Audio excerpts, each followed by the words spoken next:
Halo teman-teman, pernahkah kalian membaca dongeng, fabel, atau cerita petualangan?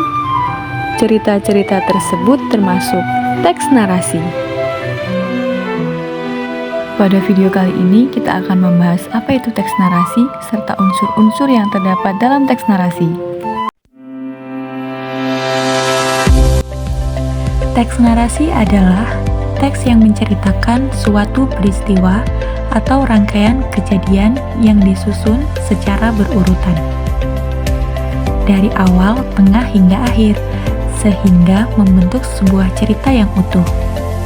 Teks narasi biasanya memiliki tokoh, alur, latar, konflik, amanat. Nah, kelimanya sering disebut sebagai unsur-unsur teks narasi. Kita akan bahas satu persatu mengenai tokoh, alur, latar, konflik, dan juga amanat. Setiap cerita pasti memiliki pelaku yang menjalankan jalannya cerita. Pelaku tersebut disebut tokoh. Tokoh adalah orang, hewan, atau makhluk lain yang mengalami atau melakukan peristiwa dalam cerita. Agar cerita lebih mudah dipahami, setiap peristiwa disusun secara berurutan. Urutan peristiwa dari awal, tengah, hingga akhir cerita disebut alur. Bayangkan sebuah cerita yang terjadi di hutan. Tempat, waktu, dan suasana dalam cerita itulah yang disebut latar. Jadi, latar adalah keterangan mengenai tempat, waktu, dan suasana terjadinya peristiwa dalam cerita. Dalam sebuah cerita, biasanya terdapat masalah yang harus dihadapi oleh tokoh. Masalah tersebut disebut konflik. Konflik membuat cerita menjadi lebih menarik untuk diikuti. Setelah membaca sebuah cerita, kita biasanya memperoleh pelajaran atau pesan.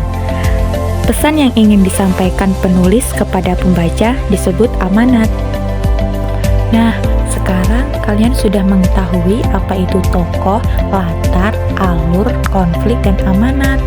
Agar lebih memahaminya, mari kita simak cerita Semut dan Merpati. Perhatikan baik-baik ceritanya ya, karena setelah ini kita akan menentukan unsur-unsur teks narasi bersama. Semut dan Merpati. Pada suatu hari di tepi sungai, seekor semut kecil yang kehausan tergelincir dan jatuh ke dalam air.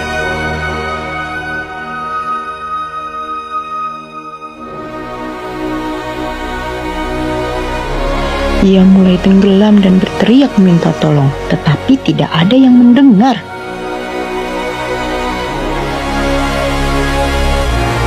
Saat ia mulai tenggelam, seekor burung merpati melihatnya dari atas dan segera menjatuhkan sehelai daun ke sungai.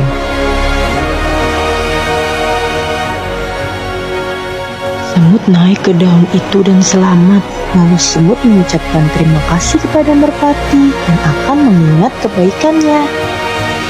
Beberapa waktu kemudian, seorang pemburu datang ke hutan. Ia mengincar dan membidik burung merpati dengan senapannya. Semut melihat bahaya itu dari bawah. Dengan cepat ia berlari dan menggigit kaki sang pemburu.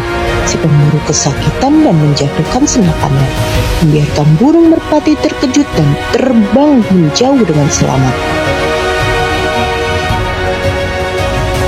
Keduanya kemudian saling berterima kasih. Sejak saat itu mereka menjadi sahabat baik dan hidup rukun di hutan.